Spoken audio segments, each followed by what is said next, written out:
21대 총선 꼼수 선거운동이 이번에도 또 등장할 걸로 보입니다. 민주당이 더불어시민당과 색깔, 문구 등 똑같은 쌍둥이 선거버스를 제작했습니다. 선관위 시정명령을 받았죠. 어차피 그 당이 그 당이라지만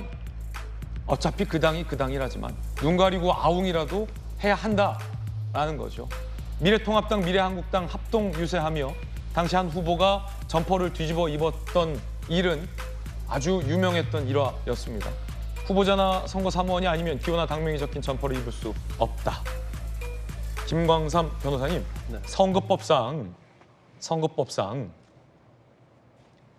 그 당이 그 당이지만 그래도 대놓고 그 당이 그 당인 것처럼 하면 안 된다라는 것 때문에 저런 해프닝과 꼼수들이 있었던 건데 저런 단속이 무슨 의미가 있나 싶습니다.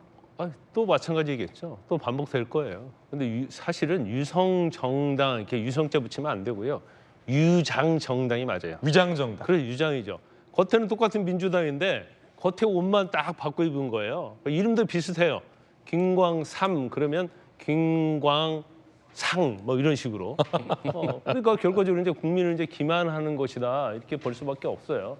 지난번 아마 21대 총선에서 정당이 한 35개 정도 출연했을 거예요. 예. 35개에서 자 투표는 국민의 입장에서 보면 35개 중에서 어떤 정당을 지지할 것인가를 판단해야 하잖아요. 그 판단의 한계를 넘어가는 거예요. 누가 35개 정당을 다 분석해보고 이 정당의 어떤 정책성, 공약 이런 게 나에게 맞구나 하고 누가 투표하겠어요. 이게 전형적으로 지금 준영동형 비례대표제 자체는 선거를 완전 왜곡하는 겁니다. 그래서 좀 어떻게 보면 이 선거의 의미를 없게 만드는 거예요. 그런데 지금 문제가 되어 있는 것이 이게 지금 준연동형 비례대표 한 해 끝나는 게 아니고 이게 이제 국회 내에서 민주당의 일당 독재가 되는 거예요. 그러니까 지금 만약에 준연동형이 계속 가려고 하면 여야가 협의해야 하는 거 아니에요? 또 거기에 맞는 어떤 선거제도를 도출을 해내야 한다는 거예요. 그런데 완전 뭐 국민의힘 무시하는 거 아닙니까? 어떻게 보면 제2당이라고 할 수가 있는데 그래놓고 선거제도를 마음대로 결정하는 거예요. 그러면 지금 계속 민주당에서는 윤석열 대통령 뭐 폭정 그런 얘기를 하는데 이 폭정이라고 뭐 민주당의 어떤 일부 의견을 우리가 동의한다 하더라도 뭐 그렇지 않다는 의견도 많이 있지만 국회 내에서 저 폭정은요 이건 거의 전체주의 정도의 폭정이에요. 지금 국회가 민주당이 딱 일당 장악하고 있으니까 민주당이 마음대로 주문을 수 있잖아요. 만들려는 법은 안 만들고 계속 법률 거부권의 행사하는 법만 계속 만들어서 용사를 보낸 거예요. 거부해라. 또 만들어 보내요. 거부해라.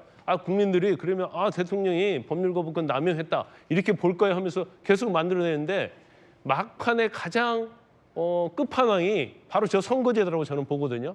마지막으로 선거제도 저 만든 거예요. 근데 저것은 이미 있던 선거제도를 유지하니까 대통령이 법률 거부권 행사할 수가 없죠. 그 법을 악법인데 그 법을 계속 가겠다고 가는 거기 때문에 그러니까 묘하게 그런 것까지 다 이용해서 국회 내에서 어떤 일당 독재를 계속적으로 유지하고 있는데 제가 볼 때는 4월 총선에 역풍 불 겁니다.